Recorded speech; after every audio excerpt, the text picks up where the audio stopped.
names like Breonna Taylor, but one day somebody just completely forget. Believe in your skin, believe in your And I'm tired, believe in yourself, believe in your talk, believe in your walk. This documentary originally started where I just wanted to do something about weight loss. I wanted to show that, you know, the average person could lose weight and then run a marathon. I lost over 100 pounds and I started training for a marathon. My first marathon was November 3rd, 2019, the New York City Marathon. And at that point, I was kind of like, okay, we're done, we did it.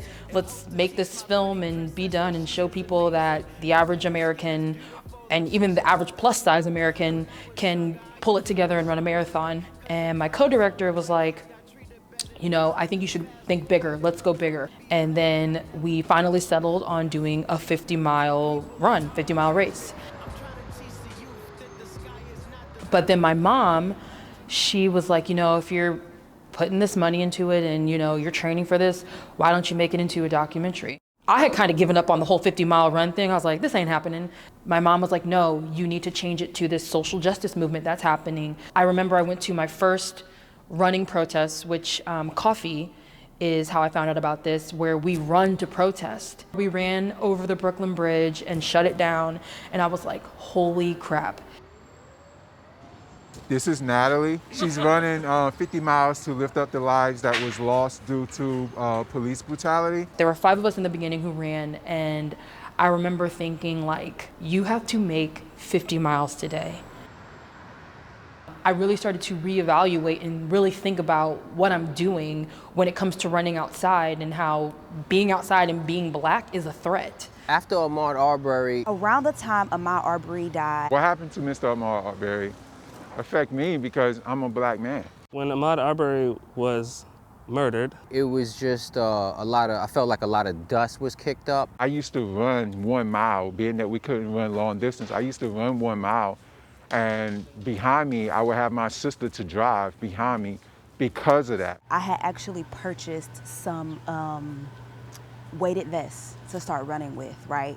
And we had to have a dialogue around like how to run while Black with a weighted vest on, right? Like, do you even wear it outside? Maybe you should just wear it in the house while you're working out if you want more, you know, like, I was so excited about running outside with my weighted vest on in order to intensify my workout. And then I had to think about what are other people gonna think or perceive or gather from me wearing a vest. Are they gonna think that it's a bomb? Are they gonna think that I have a gun, because, you know, because it looks like a bulletproof vest? Like, you know, like, I was scared to leave my house.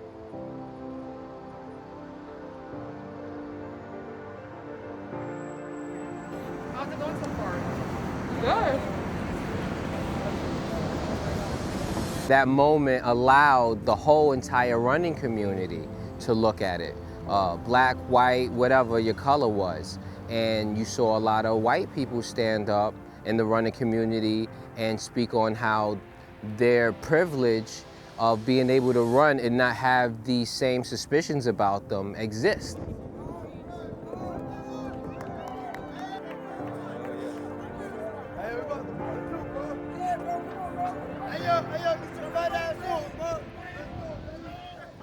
Let's get going so we can hopefully get there by 8:15-ish, 8:20. I have kids. Like, it's no secret that they are paying attention to the iPads and to the news, and they all know just as much as we know now, especially with the way that technology has enhanced. So, you know, my kids are just as afraid as I am. You know, they don't really know as much because they're not wise, but they're afraid of being Black because they see, again, what's happening outside their doors. How are you feeling? Good. Oh. Oh, thank you.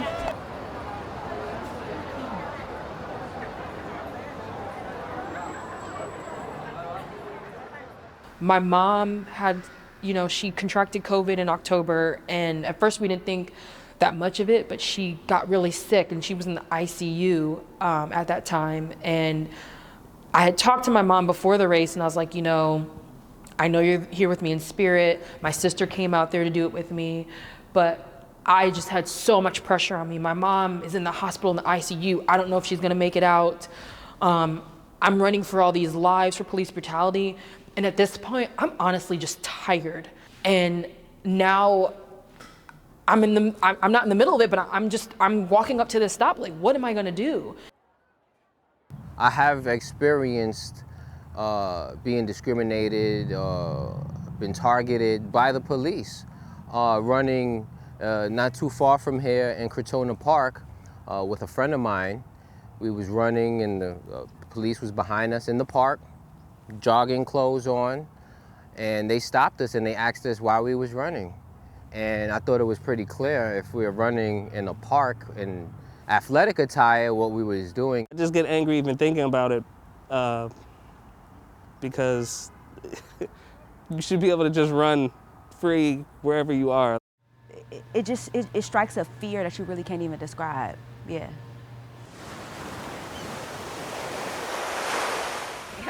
Thank you so much. Thank you for everyone who's being out here. Have a great run. Thank you. Thank you. Yeah, this to King's Theater is 5 miles away from here. Now, as we were running from Brighton Beach to King's Theater, we have rain, it's cold, people are getting tired. When we got to King's Theater, we were at 26, 27 miles. That's a marathon. And I called, you know, someone on the team crying because I was just like, I can't do this. Oh my gosh. I remember running up there as, I remember running up to King's Theater and all the people I saw there, that was the biggest stop. And I remember thinking, oh my gosh, I can't stop now. There are all these people here. I had bike riders there, Riders for Black Lives. You know, I had these families of, you know, Eric Garner's family was there, Sean Bell's family was there, Delron Smalls, you know, and we're out here honoring these people. And I just remember getting there and seeing a sea of people like, you can't stop. 5 guys killed my son, and all 5 of them got away. Say his name, Sean Bell. Say his name, Sean Bell. I'm the cousin of Eric Garner. It took 5 years to get Daniel Pantaleo off the force. So he finally got fired after 5 years. We want him to be held accountable. He murdered Eric Garner. He murdered him. And it was videotaped. He should be charged with the crime that he did. They need to be held accountable. We need to get our politicians to stand up and say enough is enough. I'm the brother of Delron Smalls. My brother Delron was murdered July 4th, 2016 by off-duty officer Wayne Isaacs in Brooklyn, New York. My family was the first ones to utilize the special prosecutor bill that allows the Attorney General of New York to take on any police involved shooting or any police involved murders of unarmed men. My brother was the matriarch of our family. You know, my brother's the one who taught me how to be a man today. For me, on a personal level, I'm really missing out on his guidance. I'm missing out on his leadership. I'm missing out on his love as a man. Me and my brother hugged a lot, and we told each other that we loved each other. 2 weeks ago, we've gotten a call from the CCRB, which is the Civilian Complaint Review Board, and they have now substantiated charges to hold Wayne Isaacs accountable for the murder of No, I could tell, like, you know, when she was speaking up there, like, it all just hit at once. Viz, you can scan and see these names. Whew, sorry, I'm really emotional. I want to thank y'all so much. Thank you for doing that.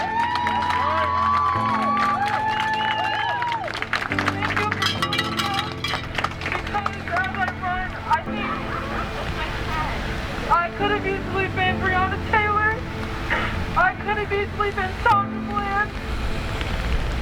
But God allowed me to be here and do this, and I'm tired, y'all. I'm so tired even while running. I wanted to give up, and I still want to give up, but I can't. You got this. I can't.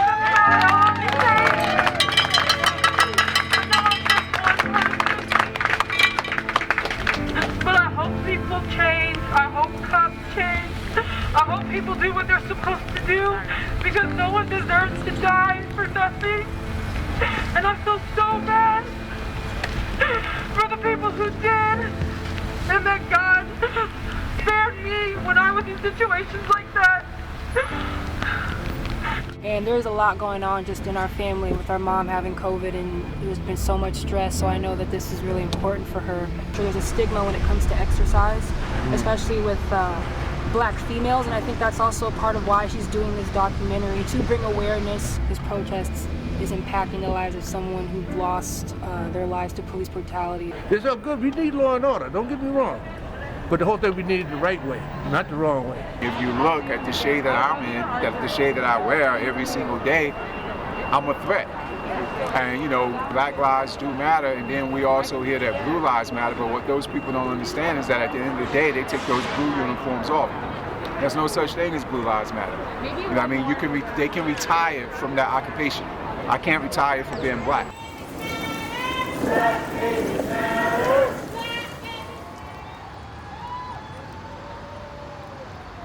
And I'm running for Trayvon Martin and countless others who will never hit the newspaper and their stories will never be told.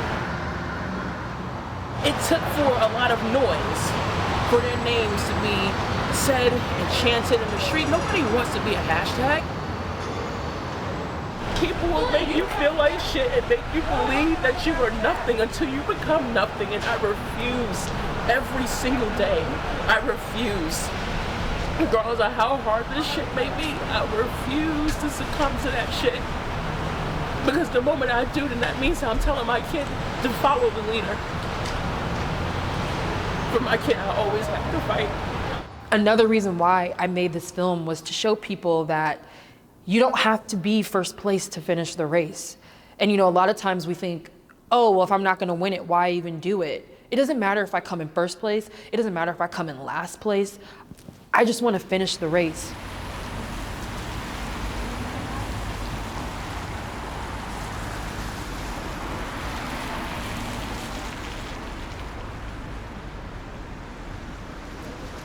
And I just so happen to be running today for Breonna Taylor because she's a sister of mine. You know, I mean, look, women are very precious. So to see a Black woman being killed in her sleep in her own home just lets you know how the police thinks about us. You know, especially around Breonna Taylor, like she was just in her apartment. So there would be moments where I would literally visualize people busting into my apartment because I live on the street level of my apartment building. What about you, Chris? You really, I didn't expect that, like, and you really, like, let yourself go. What happened? That's my best friend. So, you know, when I saw how tired my friend was, and a mixture of that and my pride just for how much work she's done and how hard she's been working on this and how long she's been working on this, and to see how it touched literally like the tangible family members of people who have been affected by this arguably what you could call like a racial pandemic. It's really powerful, and it's very emotional, and it's messed up that like that things like this have to happen just so that Black people can live. Yeah. And seeing a Black woman, you know, being thankful for her life, you know, being thankful that she's not a victim of police brutality. You know, as a Black man who loves Black women, I can't not be affected by that because it's familiar, and it's also it's familiar, and it's also a harsh reality. We're just always like, people think we can't do stuff because of the color of our skin. Right. Like, I'm already a woman, so I can't do it. I'm Black, so I can't do it. I'm dark skinned, so I can't do it. I'm short, so I can't do it. I don't have enough money, so I can't do it. I'm like, well, can you tell me what the fuck I can do then? God. If I get one person who didn't think Black lives mattered to all of a sudden think they matter now, then it was worth it.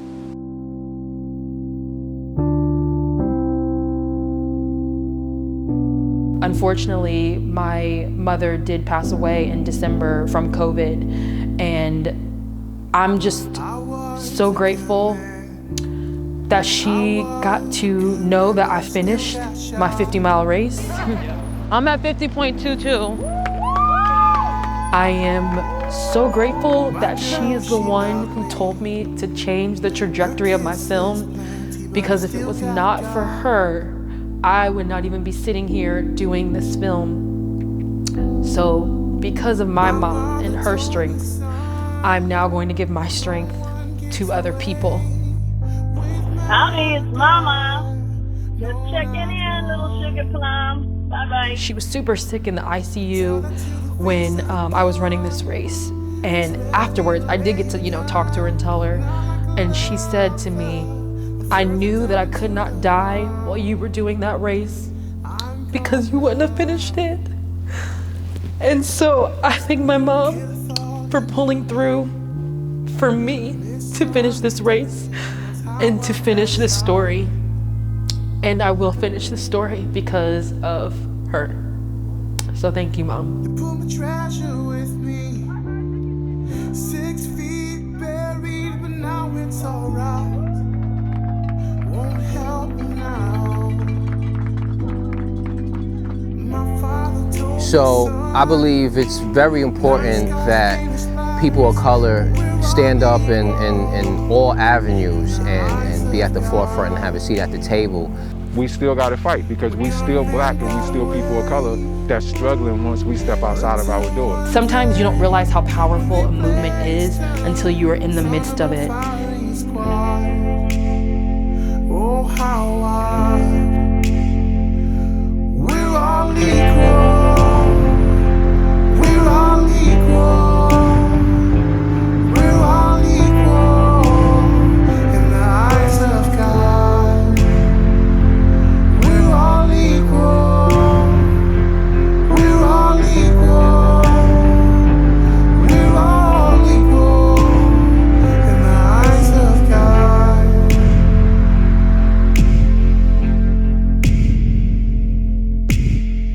He was a good man. He was a good man, but he still got shot.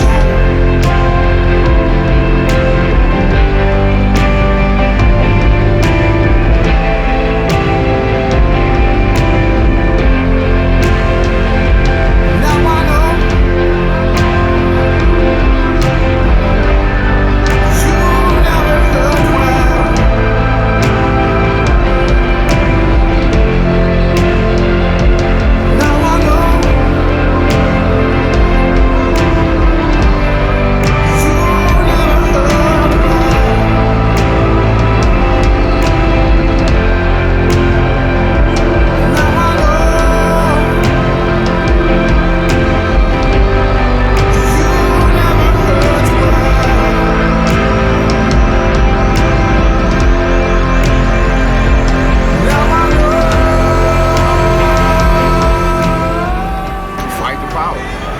Black Lives Matter.